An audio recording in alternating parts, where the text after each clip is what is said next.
YouTube ప్రేక్షక విద్యార్థులకు ధన్యవాదములు. నేడు బీకామ్ విద్యార్థులకు అడ్వాన్స్డ్ మేనేజ్మెంట్ అకౌంటింగ్ సబ్జెక్ట్ నందు 5th యూనిట్ మార్జినల్ కాస్టింగ్ సంబంధించి ఈరోజు ఒక టాపిక్ బ్రేక్ ఈవెన్ చార్ట్ని ఎలా తయారు చేస్తారు అనేటువంటి విషయాన్ని మీ ముందు ఉంచుతాను. బ్రేక్ ఈవెన్ పాయింట్ చార్ట్ అంటే బ్రేక్ అంటే డివైడ్, ఈవెన్ అంటే ఈక్వల్, పాయింట్ అంటే పొజిషన్. అంటే డివైడ్ ఈక్వల్ పొజిషన్ అంటే సమఖండన బిందువు. అంటే ఈ సమఖండన బిందువునే లాభ నష్ట రహిత బిందువు ఆర్ బ్రేక్ ఈవెన్ పాయింట్ అని చెప్పేసి అంటారు. దీన్నే శూన్య బిందువు అని కూడా అంటారు. ఈ బిందువు వద్ద వస్తువు యొక్క అమ్మకాలు వల్ల వచ్చిన ఆదాయం కానీ ఖర్చు కానీ రెండు సమానంగా ఉంటాయి. అంటే ఎప్పుడైతే ఈ యొక్క అమ్మకాల వల్ల వచ్చిన ఆదాయము టోటల్ కాస్ట్ సమానంగా ఉంటాయో, అంటే ఒక వస్తువును తయారు చేయడానికి 75 రూపాయలు ఖర్చు అయింది, దాన్ని అమ్మితే వచ్చిన ఆదాయం కూడా 75 రూపాయలు అయినప్పుడు there is no scope for profit and loss. అంటే లాభానికి నష్టానికి ఏ విధమైనటువంటి అంటే లాభ నష్ట రహిత బిందువు, లాభం ఉండదు నష్టం ఉండదు. అలాంటి పాయింట్ని మనము ఇక్కడ బ్రేక్ ఈవెన్ పాయింట్ అని చెప్పేసి చెప్పుకుంటున్నాం. దీన్ని చార్ట్లో ఎలా చూపిస్తారు అంటే జనరల్గా బ్రేక్ ఈవెన్ చార్ట్ అంటే జనరల్గా ఉత్పత్తి ఏ స్థాయిలో లాభం ఆర్జించడానికి ప్రారంభం వస్తుందో, అంటే ఉత్పత్తి ఏ స్థాయిలో లాభం సంస్థ ఆర్జించడానికి ప్రారంభించడం మొదలు పెడుతుందో ఉదాహరిస్తూ ఆ స్థాయిలో ఖర్చులు లేదా ఆదాయాలు ఎలా ఉన్నాయో చూపేటువంటి పటాన్ని మనం బ్రేక్ ఈవెన్ చార్ట్గా చెప్పుకోవచ్చు. ఈ బ్రేక్ ఈవెన్ చార్ట్ అనేది సివిపి అనాలిసిస్ కి ఉండేటువంటి సంబంధాన్ని కూడా తెలియజేస్తుంది. సివిపి అంటే కాస్ట్ వాల్యూమ్ ప్రాఫిట్. అంటే ఉత్పత్తి పరిమాణం పెరిగే కొద్దీ ఖర్చు ఏ విధంగా తగ్గుతుంది, లాభాలు ఏ విధంగా పెరుగుతాయి అనేటువంటి ఆ సివిపి సంబంధాన్ని, రిలేషన్షిప్ ని బ్రేక్ ఈవెన్ చార్ట్ మనకి తెలియజేస్తుంది. ఇప్పుడు ఈ బ్రేక్ ఈవెన్ చార్ట్ మీరు గమనించినట్లయితే చూడండి, ఈ బ్రేక్ ఈవెన్ చార్ట్ ను తయారు చేయడానికి ముందుగా మనకి సమాచారం ఉండాలి. ఎటువంటి సమాచారం అంటే వస్తుత్పత్తి ఎన్ని యూనిట్లలో తయారు చేస్తున్నారు, అలాగనే అమ్మకాలు రూపాయల్లో ఎలా ఉంది. అంటే ఈ చార్ట్ను తయారు చేయాలంటే వస్తుత్పత్తి యూనిట్లలో సమాచారం ఉండాలా, అమ్మకాలు మరియు ఖర్చులు వాటి యొక్క వివరాలు రూపాయల్లో ఉండాలి. ఆ సమాచారాన్ని మనం గ్రాఫ్ పేపర్ మీద మనం చూపించాలి. గ్రాఫ్ పేపర్ మీద చూపించినప్పుడు అది బ్రేక్ ఈవెన్ చార్ట్ అవుతుంది. ఇప్పుడు ఓఎక్స్ అక్షం మీద లెవెల్స్ ఆఫ్ ప్రొడక్షన్ అంటే ఉత్పత్తి స్థాయి యూనిట్లు, 2000 యూనిట్లు ఉత్పత్తి చేస్తున్నామా, 3000 యూనిట్లు ఉత్పత్తి చేస్తున్నామా, 5000 యూనిట్లు ఉత్పత్తి చేస్తున్నామా, లేదా 10,000 యూనిట్లు ఉత్పత్తి చేస్తున్నామా, అంటే ఉత్పత్తి చేసిన యూనిట్లని ఓఎక్స్ అక్షం మీద తీసుకోవాలి. అలాగనే ఈ యూనిట్లను తయారు చేసేదానికి అయ్యేటువంటి ఈ స్థిరచర ఖర్చులు అన్నీ కూడా ఈ యొక్క ఓవై అక్షం మీద, అలాగనే అమ్మితే వచ్చేటువంటి ఆదాయాన్ని కూడా అంటే income and expenditure, income oblique expenditure రూపాయల్లో, అంటే ఆదాయము మరియు ఖర్చులు రూపాయలు ఓవై అక్షం మీద చూపించాలి. ఓఎక్స్ యాక్సిస్ మీదేమో ఉత్పత్తి యూనిట్లు, ఓవై యాక్సిస్ లో ఆదాయము ఆబ్లిక్ ఎక్స్పెండిచర్ చూపించాలి రూపాయల్లో. ఇప్పుడు ఓఎక్స్ అక్షమునకు సమాంతరంగా అంటే ఈ విధంగా ఒక స్ట్రైట్ లైన్ గీయాల, సమాంతర రేఖ. దాన్ని స్థిర ఖర్చులు అంటాం. అంటే స్థిర ఖర్చులు సమాంతరంగా ఎందుకు ఉంటాయి అంటే, ఉత్పత్తి 2000 యూనిట్లకైనా ఖర్చు ఒకటే, 5000 యూనిట్లకైనా ఖర్చు ఒకటే, 10,000 యూనిట్లకైనా స్థిర ఖర్చు it is very constant, it is not changed. This expenditure is irrespective of the production. ఉత్పత్తితో ప్రమేయం లేకుండా ఖర్చు స్థిరంగా ఉంటుంది. కాబట్టి ఒక సరళ రేఖని, అంటే ఓఎక్స్ యాక్సెస్ కి సమాంతరంగా ఒక సరళ రేఖని స్థిర ఖర్చులుగా మనం డ్రా చేయాలి గ్రాఫ్ పేపర్లో. తర్వాత ఇక్కడ ప్రధానమైనటువంటి 2 రేఖలు ఉంటాయి రేఖా చిత్రంలో చూపించేటప్పుడు. మొదటి రేఖ ఏంటంటే, ఓఎక్స్ యాక్సెస్ కి సమాంతరంగా గీసినటువంటి స్థిర ఖర్చులు యొక్క మూల బిందువు నుంచి చర ఖర్చులను కలుపుతూ, అంటే ఇవి స్థిర ఖర్చుల పోర్షను, ఈ స్థిర ఖర్చులు. అంటే ఫర్ ఎగ్జాంపుల్ ఒక 5,000 వస్తువులను తయారు చేసేదానికి స్థిర ఖర్చు ఎంత, ఈ 5,000 వస్తువులను తయారు చేయడానికి అయ్యేటువంటి చర ఖర్చు, ఈ స్థిర చర ఖర్చులు కలిపి మొత్తం వ్యయం, టోటల్ కాస్ట్ కర్వ్ ఈ స్థిర ఖర్చుల యొక్క మూలము నుంచి మనము గ్రాఫ్ పేపర్లో డ్రా చేయాలి. ఇది స్థిర ఖర్చుల యొక్క రేఖ. అంటే స్థిర ఖర్చుల యొక్క మూలం నుంచి స్థిర ఖర్చులు చర ఖర్చులు కలిపితే మొత్తము ఖర్చు, అంటే టోటల్ కాస్ట్ కర్వ్ ఈ మూలం నుంచి మనము డ్రా చేయాలి.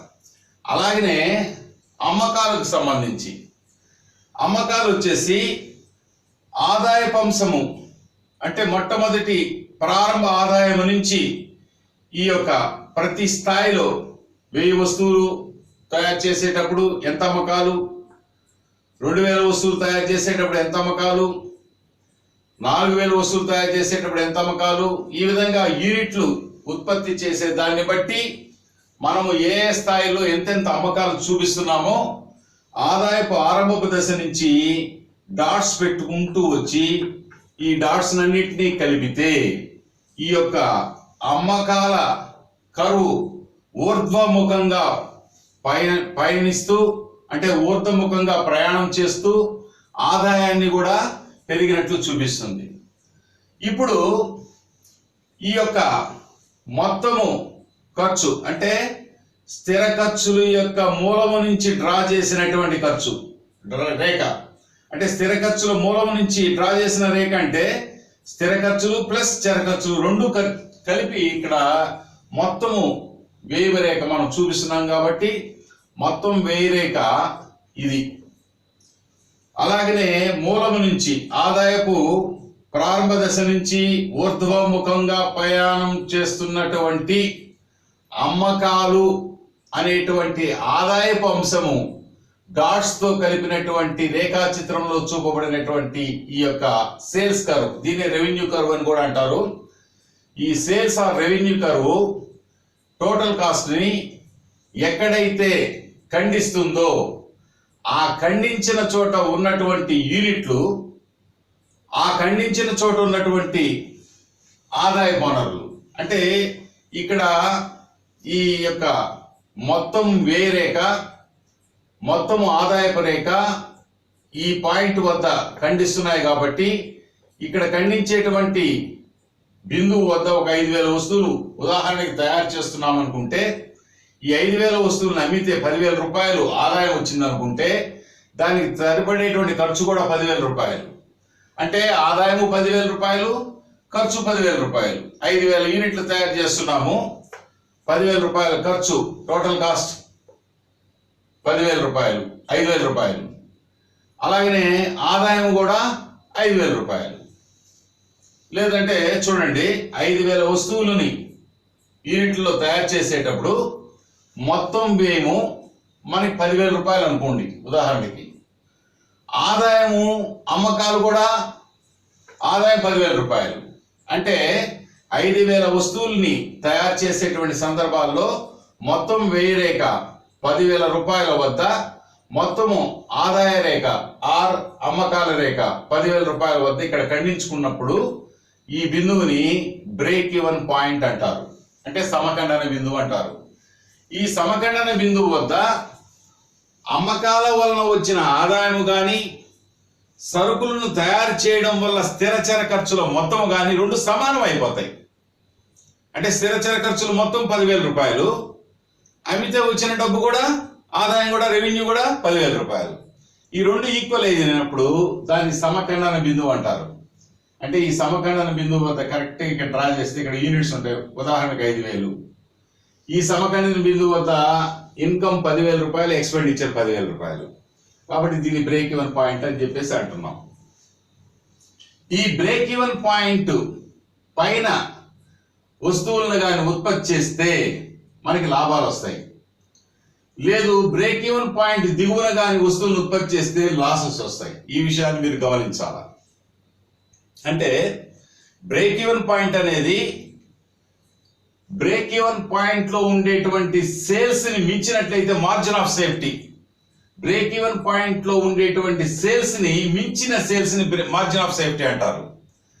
ఆ మార్జిన్ ఆఫ్ సేఫ్టీ ఎప్పుడైతే పెరుగుతుందో సంస్థ స్థిరంగా పటిష్టంగా ఉంటుందని చెప్పి కూడా మీరు గమనించవచ్చు. అలాగనే ఇంకో విషయాన్ని గమనించినట్లయితే బ్రేక్ ఈవెన్ పాయింట్ ఇది 5,000 వస్తువులు తయారు చేస్తున్నాం.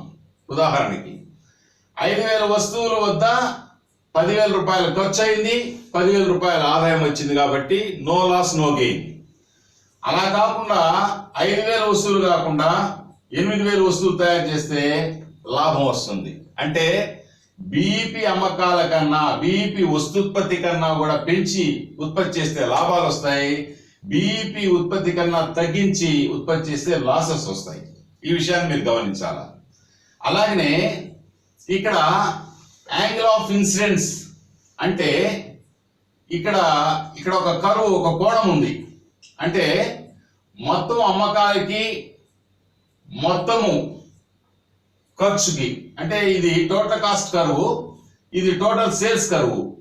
ఈ టోటల్ సేల్స్ కర్వ్కి టోటల్ కాస్ట్ కర్వ్కి ఇక్కడ ఒక కోణం ఉంది.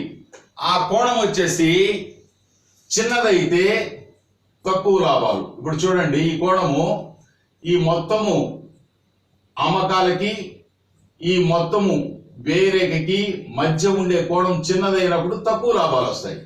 అలా కాకుండా ఈ కోణము పెద్దదైనప్పుడు ఎక్కువ లాభాలు వస్తాయి. సో ఈ యొక్క కోణాన్ని మనం ఏమంటామంటే యాంగిల్ ఆఫ్ ఇన్సిడెన్స్ అంటాం. అంటే అమ్మకాల కరువుకి మొత్తము వేరేక కరువుకి, అంటే అమ్మకాల కరువు ఇది, మొత్తం వేరేక కరువు ఇది, ఈ రెండు మధ్యలో ఉండేటువంటి కోణం చిన్నదైతే తక్కువ లాభాలు, కోణం పెద్దదైతే ఎక్కువ లాభాలు వస్తాయి. దీనికి తోడు మార్జిన్ ఆఫ్ సేఫ్టీ, అంటే బీఈపీ సేల్స్ కన్నా మించి సేల్స్ ఉన్నట్లయితే మార్జిన్ ఆఫ్ సేఫ్టీ అంటే రక్షణ అవధి, ఆ రక్షణ అవధి జత అయినట్లయితే, అంటే యాంగిల్ ఆఫ్ ఇన్సిడెన్స్ కి మార్జిన్ ఆఫ్ సేఫ్టీ గాని యాడ్ అయినట్లయితే సంస్థ లాభదాయకత పెరుగుతూ సంస్థ స్థిరంగా పటిష్టంగా ఉంటుంది. అంటే సేఫ్ సైడ్ ఉంటుంది, అంటే సౌండ్ పొజిషన్ లో ఉంటుందని చెప్పేసి విషయాన్ని మీరు గమనించవచ్చు. ఈ విధంగా కార్పొరేట్ సెక్టార్ వారు ఏ స్థాయిలో మనం వస్తువులను ఉత్పత్తి చేస్తే అత్యధిక లాభాలు వస్తాయి అనేటువంటి విషయాన్ని ఈ యొక్క బ్రేక్ ఈవెన్ చార్ట్ ద్వారా వాళ్ళు స్టడీ చేసి తదనుగుణంగా వస్తుత్పత్తిని చేపట్టి అత్యధిక లాభాలను ఆర్జించడం అనేది జరుగుతూ ఉంటుంది. ఇది బ్రేక్ ఈవెన్ చార్ట్ అనేది ఉత్పత్తి సంస్థలకి చాలా ఉపయోగపడేటువంటి విషయం. ఈ విషయాన్ని మీరు చక్కగా ఈ పాయింట్స్ అన్ని కూడా గమనించాలి. ఇక్కడ ఉత్పత్తి ఓఎక్స్ యాక్సెస్ లో తీసుకోవాలా, income and expenditure OY access లో తీసుకోవాలా. దీనికి ఓఎక్స్ యాక్సెస్ కి సమాంతరంగా స్థిర ఖర్చుల రేఖను గీయాలా. తర్వాత స్థిర ఖర్చుల యొక్క మూలము నుంచి చర ఖర్చులు మొదలవుతాయి కాబట్టి ఈ స్థిర ఖర్చులు ఆ చర ఖర్చులు కలిపి మొత్తము ఖర్చు అవుతుంది. మొత్తం వ్యయ రేఖను గీయాలా. మొత్తం వ్యయ రేఖను గీసిన తర్వాత అమ్మకాల రేఖా చిత్రంలో వివిధ స్థాయిల వద్ద అమ్మకాలు ఎలా ఉన్నాయి అనేది ఆదాయపు ఆరంభపు అంశం నుంచి ఇది ఊర్ధ్వముఖంగా ప్రయాణిస్తూ ఆదాయం పెరుగుదలను కూడా చూపిస్తుంది. కాబట్టి వీటిని డాట్స్ తో రేఖా చిత్రంలో మనము వివిధ స్థాయిల వద్ద అమ్మకాలని గుర్తిస్తూ వాటిని ఆ లైన్ని, ఆ యొక్క స్ట్రైట్ లైన్ని, డాట్స్ అన్ని కలిపితే మనకు వస్తుంది. ఎప్పుడైతే మొత్తం అమ్మకాలు, మొత్తం వ్యయము ఏ బిందువు అయితే వద్దయితే ఖండించుకుంటాయో దాన్ని బ్రేక్ ఈవెన్ పాయింట్గా మనము చెప్పడం జరుగుతుంది. ఈ విషయాన్ని మీరు చక్కగా గమనిస్తారని చెప్పి ఆశిస్తూ మరొక టాపిక్లో మిమ్మల్ని కలుస్తాను. అంతవరకు సెలవు. ధన్యవాదములు.